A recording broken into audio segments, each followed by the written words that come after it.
Speech का मतलब होता है एक्चुअली भाषण, और स्पीच जो होता है, वैसे स्पीच का मतलब वाणी से भी होता है। स्पीच का मतलब वाणी से भी होता है, जो हमारे शब्द होते हैं, जो हम बोलते हैं, उससे भी स्पीच का मतलब होता है ना। जिसको बोलना कहते हैं ना अपन, बोलना, वो भी, उसको भी स्पीच ही कहते हैं, वाणी, वाणी जिसको अपन कहते हैं। तो पर यहाँ पर स्पीच का मतलब भाषण से है। भाषण का मतलब होता है कि हम जब भी कभी हमें ऐसे मौके मिलते हैं, आप देखते होंगे स्कूलों के अंदर कभी प्रेयर्स वगैरह अपनी होती हैं, तो वहां पर आपको स्पीच वगैरह दी जाती है। कभी आपका इंडिपेंडेंस डे का कोई फंक्शन होता है, या कोई रिपब्लिक डे का कोई फंक्शन होता है, या स्कूल में कोई और भी फंक्शन होते हैं, तो वहां पर भाषण दिए जाते हैं। और भाषण शब्द से आप अपरिचित नहीं हो। और बहुत कॉमन सी चीज है, अपने को ये आर्ट आनी चाहिए। आप समझ लीजिए इस बात को। ये ऐसी चीज है कि अपने को कभी भी मौका मिल सकता है। हो सकता है कि क्लास में ही आपको कह दें कि चलो आप एक स्पीच दो इस पे, है ना। तो आपको आना चाहिए। हो सकता है कभी आपको कह दिया जाए कि भाई एक स्पीच तैयार कर दो बोलने के लिए, किसी फंक्शन में हमको बोलना है। तो कैसे आप बोलोगे, या कैसे आप अपने किसी छोटे भाई बहन को या किसी को भी बताओगे कि भाई ऐसे बोलना होता है स्पीच को, क्या क्या चीजें होती है, कैसे कैसे चीजें होती है, वो कैसे अपने को करना होता है, वो सब भी अपन बताएंगे आपको। इसमें आएगा सब कुछ, ठीक है ना। किस तरीके से संबोधन किया जाए, क्या किया जाए, कई सारी चीजें होती हैं। केवल इतना नहीं होता खड़े होकर के बोलने लग जाओ आप, कई बातें होती है। लाइक जब हम स्पीच देने के लिए खड़े होते हैं, तो एक सबके लिए अपन संबोधन करते हैं, संबोधन वाला पार्ट हो गया वो। अपना खुद का इंट्रोडक्शन हम करते हैं, फिर कि हम कौन है, दूसरा पार्ट हो गया। उसके बाद हमारे कंटेंट्स होते हैं, अपना क्या बोलना है। कई बार आपको ऐसा भी होता है कि कहीं पर बुलाया जाता है आपको स्पीच बोलने के लिए, तो आपको फिर थैंक यू भी बोलना चाहिए कि भाई for your invitation, for the invitation. और जो भी अपना टॉपिक है फिर उस पर बोलना चाहिए। और लास्ट में आपको फिर जो है सबको थैंक्स बोलना चाहिए। तो कितनी सारी बातें हो गई इसके अंदर, हो गई ना। तो ऐसे, और स्पीच जब अपने क्वेश्चन में आता है एग्जामिनेशन में 7 नंबर का होता है ये, तो हम कैसे एक ऐसी प्रभावशाली स्पीच लिखें कि सामने वाले के ऊपर हमारी स्पीच का फर्क पड़े, प्रभाव पड़े। लिखें या बोलें।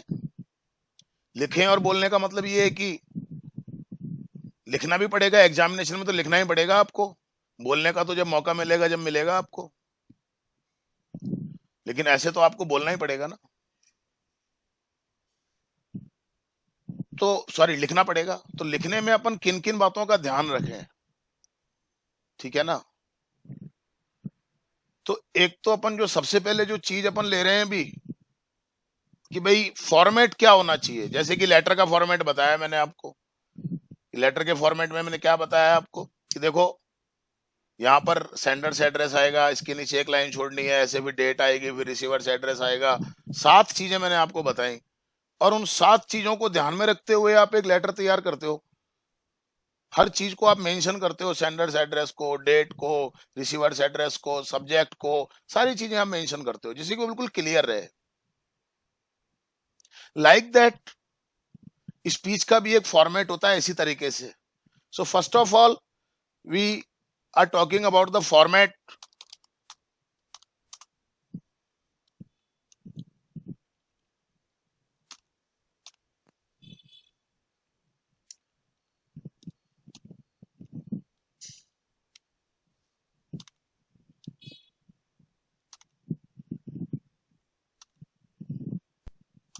ऑफ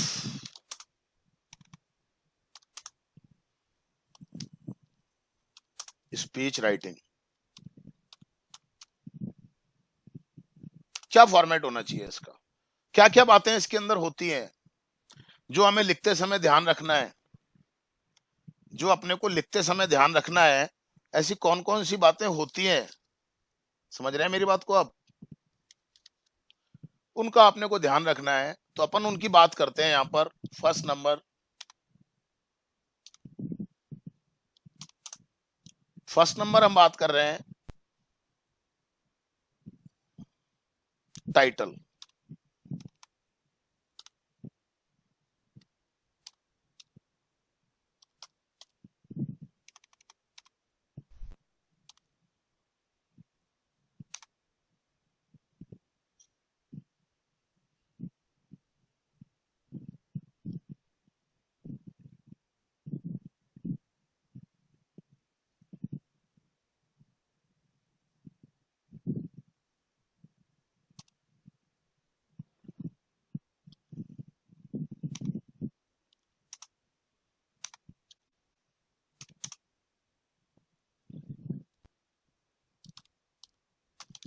मतलब किस विषय पे आपको बोलने के लिए कहा जा रहा है,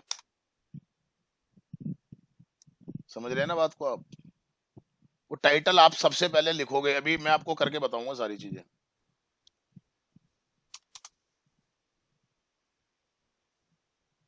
दूसरी चीज, आप जो सामने आपके बैठे हुए हैं उनको आप एड्रेस भी तो करोगे ना।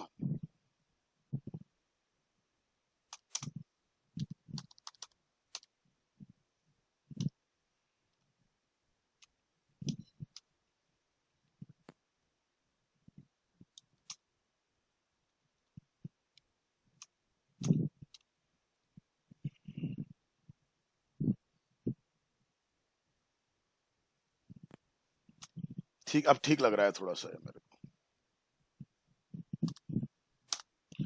क्लियर हो गई बात आपको। तीसरी बात क्या आनी चाहिए कि आपको इनवाइट किया गया वहां पर, आपको इनवाइट किया गया ना, आपको इनवाइट किया गया बोलने के लिए, तो आप थैंक्स थैंक्स तो बोलोगे ना। हर किसी को थोड़ी कहा जाता है। आपके अंदर कुछ चीज उन्होंने देखी होगी, लगा होगा कि हाँ ये व्यक्ति बोल सकता है, तो आपको उन्होंने इनवाइट किया, है ना।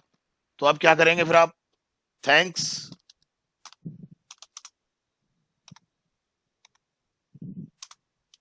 For the invitation. ये फॉर्मेट में आएंगे सर, किस जगह आएंगे क्या आएंगे मैं बताऊंगा आपको। चौथी चीज क्या आनी चाहिए आपकी,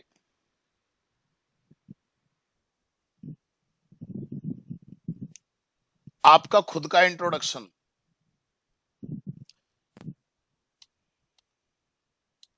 आप ये खुद का जो इंट्रोडक्शन है आपका, इसको आप पहले लीजिए।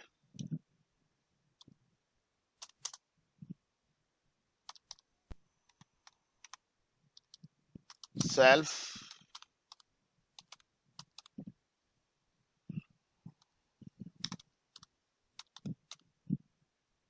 इंट्रोडक्शन।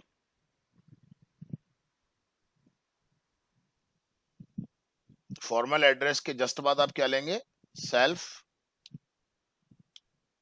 इंट्रोडक्शन एंड इंट्रोडक्शन के साथ में एंड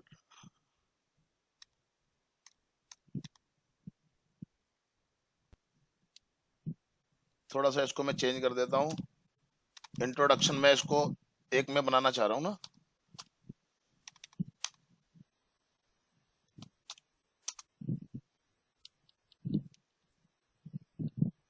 ऑफ सेल्फ खुद का, and of the topic of speech.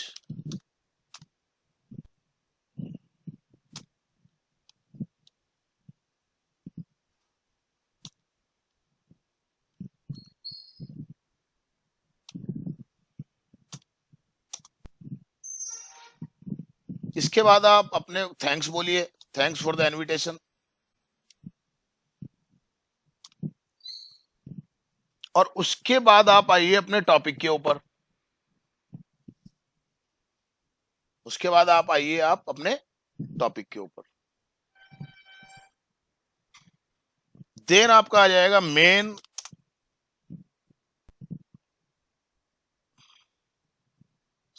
Topic, main subject.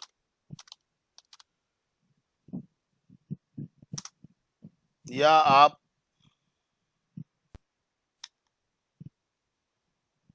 इसको बॉडी कह दीजिए आप, हटाइए इजी वे में,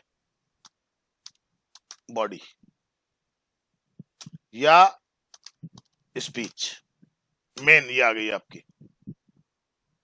और फिर आप 6 नंबर पर आइए। 6 नंबर पर आपको आकर के क्या करना, जो भी आप स्पीच दे रहे हो, जो भी आपने स्पीच की अच्छी या बुरी बात बताई है, उनका कंक्लूजन आ जाना चाहिए आपका, ठीक है। Title, formal address, introduction of self, and of the topic of speech, और थैंक्स फॉर द इनविटेशन, आपको बुलाया गया उसके लिए आप उनको थैंक बोलो। उसके बाद आपकी मेन बॉडी या स्पीच ये आ जाएगी। This is the most important thing, which though all the things are very important, most important, but this, तो I can highlight it by this color, this. Then conclusion, आप आखिर में क्या आपका मतलब है कहने का, या भाई भी प्रैक्टिस करेंगे तो क्लियर होने लग जाएगा आपको। और देन लास्ट में आप क्या करेंगे, लास्ट में आप आ गए अब, सब आप क्या करोगे, जितने भी लोगों ने आपको अच्छे से सुना ध्यान से, उनको आप थैंक्स बोलोगे ना।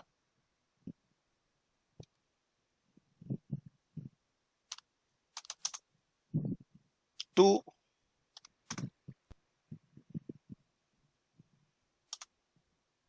ऑल,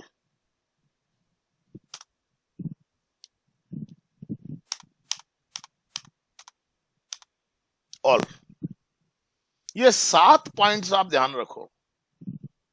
जब भी आप कोई स्पीच आपको लिखनी है, अपना टाइटल होना चाहिए सबसे ऊपर ही ऊपर। कैसे लिखा जाएगा अभी मैं बताऊंगा आपको। फॉर्मल एड्रेस होना चाहिए। फॉर्मल एड्रेस किसके लिए, to the guests. Formal address to all, सबके लिए होना चाहिए, जो भी है वहां पर उपस्थित है सब लोग, छोटे से लेके बड़े तक, समझ गए ना आप। Honourable the chief guest, the honourable जज। अच्छा, कई बार ऐसा भी होता है कि आपको डिबेट वगैरह में बुलाया जाता है, तो वहां पर कोई टेस्ट टाइप में होता है कि और भी कंटेस्टेंट को बुलाया गया है वहां पर, और वो सारे के सारे आप और भी आप मिलकर के अपनी स्पीच देते हो। उसके बाद वो डिसाइड करते हैं किसने अच्छा बोला, किसने गलत बोला, क्या बोला, कैसे बोला। तो जजेस भी होते हैं वहां पर। जजेस आप समझ रहे होंगे, जो किसी भी परफॉर्मेंस के आधार पर अपना डिसीजन देते हैं, वो जजेस भी होते हैं वहां पर। तो उनको भी संबोधित करना है। जो भी वहां पर गेस्ट हैं उनको संबोधित करना है। स्कूल के स्टाफ को आपको संबोधित करना है। और उसके अलावा जो सुनने वाले हैं, मान लो स्टूडेंट सुन रहे हैं, कोई और सुन रहे हैं, उनको भी आपको संबोधित करना है। तो वो मैं अभी आपको लैंग्वेज बताऊंगा कि ये किस तरीके की लैंग्वेज होनी चाहिए। देन आप अपना खुद का इंट्रोडक्शन दो। वैसे तो एक बार बोला जाता है कि अब कौन आ रहे हैं, क्या आ रहे हैं, लेकिन फिर भी आप अपना बताएं कि I am this and I am from this school और this class and today I am here before you to express my views regarding this topic. और फिर आप थैंक्स बोलिए कि I am very thankful of those who have invited me to express my views. ये आपकी language अपने तरीके से हो सकती है। देन आप मेन उस पे आ जाइए कि भाई ये क्या है, कोई भी टॉपिक आपको दिया जा रहा है, फिर आप अपना कंक्लूजन निकाल दीजिए कि भाई क्या है। अब हर चीज के गुण दोष होते हैं, सबको थैंक्स बोल दीजिए आप। तो समझ में आ रहा है आपको? कोई आपको कोई क्वेश्चन, आपका कोई question? Yes please tell me. Okay, no question. तो अब हम क्या करते हैं, अच्छा एक बात और सुनिए। आपके आपके जब एग्जामिनेशन होते हैं ना, तो एग्जामिनेशन में क्या होता है, जो क्वेश्चन आता है ना, अब समझिए क्वेश्चन कैसा आता है, इसकी तो मैं बाद में बात करूंगा। इसको मैं पहले लिख देता हूं, फॉर्मेट ऑफ स्पीच राइटिंग से। अच्छा, अब तो अपन ने, हाँ कोई बात नहीं, अब इसको अपन बीच में ले लेते हैं एक टॉपिक यहाँ पर अपन, कि किस तरीके से क्वेश्चन आपके एग्जामिनेशन में आ सकता है। 2 तरीके से आ सकता है। 2 तरीके से कैसे आ सकता है? ठीक है, मैं बता रहा हूं आपको। यहां पर मैं एक हेडिंग डाल देता हूं, एग्जामिनेशन पैटर्न। इसका एग्जामिनेशन पैटर्न जो होता है, यानी कि किस तरीके से आ सकता है ये क्वेश्चन, दो तरीके से आ सकता है ये। पहला,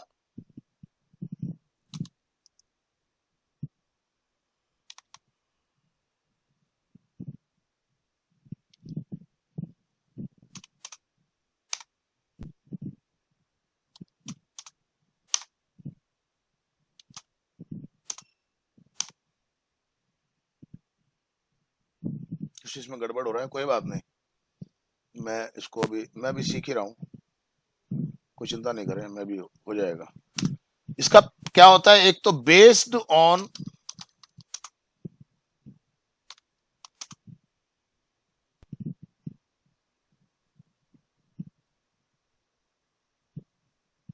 विजुअल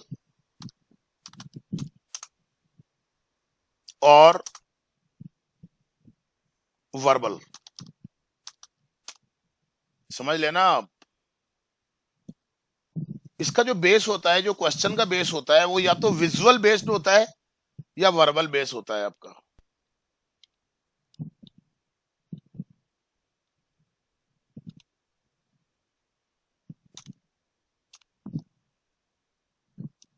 समझ में आ गई बात आपको?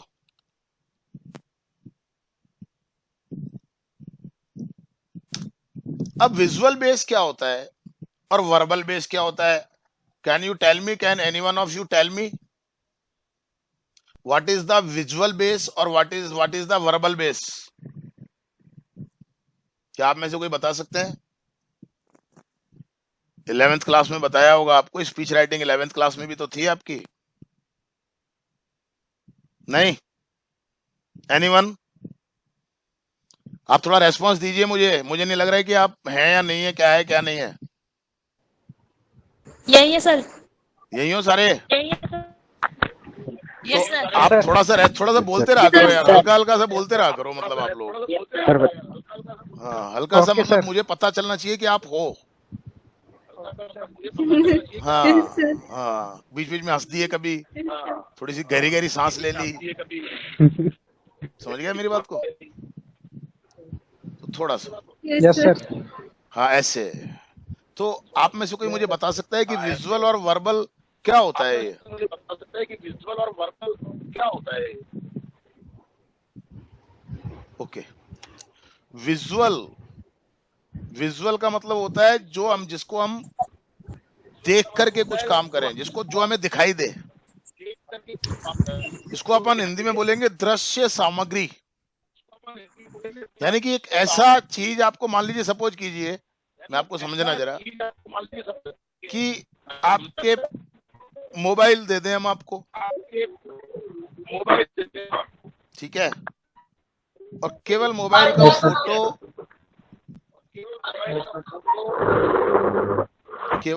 का फोटो आपको दे करके हम आपको ये कहें कि भैया इस पे एक स्पीच लिखो आप। समझ में आ रही है मेरी बात आपको? और वर्बल का मतलब क्या होता है? जिसमें कोई फोटो नहीं दिया जाता और कुछ थोड़ा सा हिंट दिया जाता है आपको।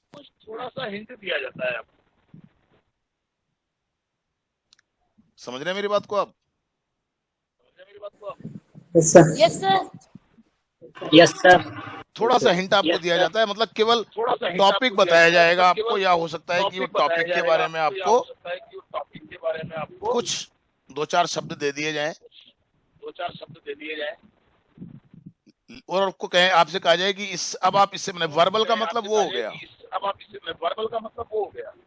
विजुअल का मतलब कोई फोटो दे दिया, मान लो आपको एक ऐसा फोटो दे दिया कि भाई जिसमें गांव का कोई तालाब दिख रहा है, और उसमें गांव के तालाब में लोग जो है जानवर भी नहा रहे हैं, लोग भी नहा रहे हैं, कपड़े भी धो रहे हैं, पानी भी भर रहे हैं पीने के लिए। तो इस तरह का दृश्य आपको दिया, गंदगी पड़ी हुई है, तो आपसे कहा जा रहा है कि भाई अब आप ये देख लिया आपने फोटो, कहा जा रहा है कि भाई अब आप ये देख लिया आपने फोटो, अब आप इस फोटो को देख के एक अपने मन में व्यूज बनाओ। आप इमेजिन करो कि ये फोटो किस चीज का हो सकता है, क्या है इसका फंक्शन, क्या है, ये इतनी गंदगी है, इसके बारे में हम क्या लिखें। लोग वहीं नहा रहे हैं, लोग वहीं गंदे कपड़े धो रहे हैं, लोग वहीं अपने गंदे बर्तन धो रहे हैं, वहीं से लोग पीने के लिए पानी भर रहे हैं। एक अपन दिमाग में सोचे चीज को, केवल रटना नहीं होता कि आपके पासबुक में लिखे हुए हैं 10 15 20 टॉपिक और आपने रट लिए और दे गए, लिख दिया परीक्षा में। This is not the purpose of education. तो उस दृश्य को देख करके हम क्या करें, उस दृश्य को देख करके हम अपने मन के अंदर एक इमेज बनाएं, देख करके थोड़ा सोचें और फिर अपन एक स्पीच तैयार करें। समझ में आ रही मेरी बात आपको? Yes, sir. और वर्बल का मतलब ये होता है कोई फोटो नहीं दिया जाता आपको, आपको एक टॉपिक बताया जाता है और कुछ शब्द हो सकता है दे दिए जाए आपको, कुछ सेंटेंस आपको दे दिए जाए, हिंट देने वाले, बस ज्यादा नहीं देंगे। समझ गए मेरी बात को? आप समझ में आ गई आपको? Yes, sir. क्वेश्चन तो एक ही Yes, आएगा, sir. स्पीच का विजुअल बेस पे आ सकता है या वर्बल बेस पे आ सकता है, दोनों में से किसी भी चीज पे आ सकता है, आएगा एक ही। और अथवा में या और में जो दूसरा क्वेश्चन आएगा वो आर्टिकल का आएगा। इसलिए अपने को अच्छे से पता होना चाहिए विजुअल और वर्बल क्या मतलब, अपन लिख सकें किसी चीज को देख करके भी। मैंने भी आपको समझाया। क्लियर हो गई मेरी बात आपको? Yes, sir. Very good. Yes, sir. अब मैं Yes. अभी विजुअल तो मैं आपको दे नहीं सकता, अब मैं आपको कोशिश करूंगा जब भी मैं आपको विजुअल बताऊंगा तो मैं आपको एक चीज यहाँ पर ऐसी में क्रिएट करके, मतलब वो चीज मैं आपको उसका फोटो मैं आपको दिखाऊंगा ऑन द स्क्रीन, और उस फोटो को देख करके आप समझेंगे कि हाँ भाई ये विजुअल है। अभी तो पॉसिबल नहीं है मेरे लिए, क्योंकि मैं भी अभी कोशिश कर रहा हूं कुछ और अच्छा करने की। हमेशा हर आदमी को करनी चाहिए।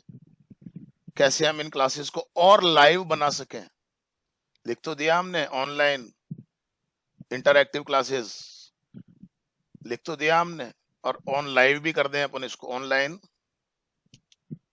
Live interactive classes. लेकिन लाइव जैसी मतलब मुझे लगता है कि एक लगना चाहिए कि यार एक लाइव है, really we are sitting in a classroom and where before the board, because some people say that board is necessary for teaching. बिल्कुल मे बी, और होता ही है, फर्क पड़ता ही है। हालांकि मैं तो बोर्ड को बहुत कम काम में लेता हूं, और क्योंकि मैं इतना बोल करके उनको समझाने की कोशिश करता हूं कि यस, बट टुडे मैंने एक डिफरेंट तरीके से इसको लेने की कोशिश की कि अगर मेरी क्लास ये लाइव है तो लाइव लगनी चाहिए। मैं दिखूं ना दिखूं आपके लिए इंपॉर्टेंट नहीं है, लेकिन आपका बोर्ड आपको दिखना चाहिए सामने, यही बात होती है ना। और टीचर की आवाज आनी चाहिए। This is the same that I am trying to do here before you. So मैंने आज आपको जो कुछ बताया, मैं उसका जरा एक समरी आपको बता दूं। आज का हमारा टॉपिक है स्पीच राइटिंग। स्पीच राइटिंग जब हम करें तो कुछ 7 पॉइंट होते हैं, there are 7 points, there may be less और मोर, कम ज्यादा हो सकते हैं, वो कोई बात नहीं है फॉर्मेट में। पर मेन चीजें क्या होती है, सबसे पहले हमें टाइटल लिखना, उसके बाद में फॉर्मल एड्रेस टू ऑल, सभी को संबोधित करना, then introduction of self and of the topic of speech, then thanks for the invitation. थोड़ा सा आना चाहिए एक हमारे अंदर, एक कर्टसी, एक पोलाइटनेस, हमारी एक वो हमारे अंदर दिखना चाहिए, ये एक हमारे चरित्र का एक गुण होता है। और फिर बॉडी या स्पीच, मेन जो है आपका टॉपिक वो ये है ना। और देन कंक्लूजन, जो भी आपने स्पीच दी तो क्या आपने निष्कर्ष निकाला, आपने गंदगी देखी, बताया पहले आपने, देखो क्या हाल है, इससे बीमारियां होती हैं, ये वो। कंक्लूजन क्या निकाला कि हमें इन चीजों को ठीक करना चाहिए, गंदगी को फैलने से रोकना चाहिए, पानी को स्वच्छ रखना चाहिए, क्योंकि ये पानी हमारे ही काम में आता है। ये कंक्लूजन निकल गया। देन आपने खत्म की अपनी बात, और थैंक्स टू ऑल। ये बात तो मैंने आपको बताया कि फॉर्मेट क्या होता है। देन मैंने आपको ये बताया आज कि एग्जामिनेशन पैटर्न कैसे, मतलब एग्जामिनेशन पैटर्न का मतलब क्वेश्चन कैसे आता है आपका। और यहां पर मैं आपको लिख दूं, अगर इसके मार्क्स तो इसके मार्क्स बिल्कुल सीधे सीधे से हैं। मैं यहाँ लिख देता हूं आपको इसके मार्क्स।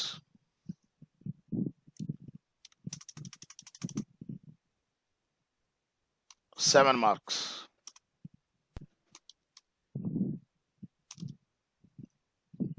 ध्यान रखिए आप, इंपॉर्टेंट है। तो उसके बाद ये क्वेश्चन किस तरीके का आएगा, या तो विजुअल बेस होगा या वर्बल बेस होगा। विजुअल भी मैं आपको दिखाऊंगा क्या होता है, और वर्बल भी मैं आपको बताऊंगा क्या होता है। मैं आपको प्रैक्टिस करवाने वाला हूं अभी आने वाले 2-4 दिनों तक, और आपको मैं बुलवा करके और मैं आपको लिखवा करके मैं प्रैक्टिस करवाने वाला हूं आपको, जिससे कि so that you can have this art. So कल हम क्या करने वाले हैं, कल हम एक क्वेश्चन लेंगे डायरेक्ट, और उस क्वेश्चन को हम डेवलप करेंगे एक स्पीच के अंदर, इन पॉइंट्स का ध्यान रखते हुए। अभी आपको अगर किसी को कोई प्रॉब्लम है, किसी भी तरह की अगर आपको किसी को भी कोई प्रॉब्लम है, तो मेरे से आप पूछ सकते हैं कोई भी चीज। यस, सर ये एक बार 6 पॉइंट समझाना। कंक्लूजन का मतलब होता है निष्कर्ष।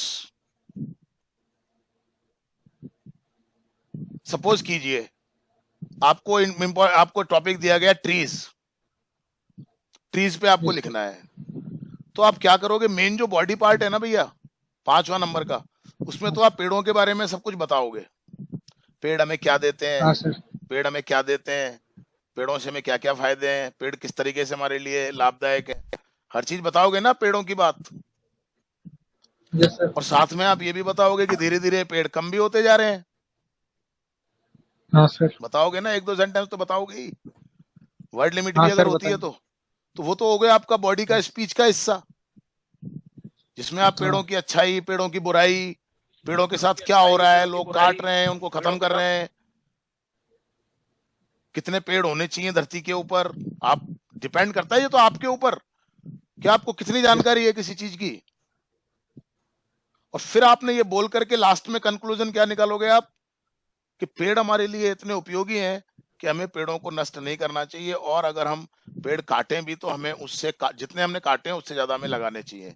ये कंक्लूजन निकाल लिया आपने, निकाल लिया कि नहीं निकाल लिया? यस। हो सकता है स्पीच में आप ये बोलो कि पेड़ हमें ये देते हैं, पेड़ हमें लकड़ी देते हैं, पेड़ हमें फल देते हैं, पेड़ जंगली जीव जंतुओं को शरण देते हैं, उनको रहने की जगह देते हैं, पेड़ हमें ईंधन देते हैं, पेड़ हमें औषधि देते हैं। अब 50 तरीके की चीजें आप लिख सकते हो ऊपर, पर नीचे कंक्लूजन में क्या लिखोगे आप, कि trees give us so many things, trees are very useful for us and we should not destroy trees and forest and we should grow more and more trees। ये आपका कंक्लूजन हो गया। Thank you sir. Okay, my dear ones, yeah, okay, I am very much thankful to all who are sitting here and listened to me so attentively। Okay, I am thank you very much to all of you। बस कह करके आप अपने स्थान ग्रहण करो। समझ में आ गई बात आपको? Any question, any other question that you want to ask me? No sir. आज मैंने आपको इतना समझा दिया, स्पीच के बारे में बहुत कुछ बता दिया, काफी सारी चीजें बता दी, और मैं समझता हूं कि now we are ready to have some practical work. Okay, so in next class we would have some questions and we would try to develop a speech। Okay, thank you very much।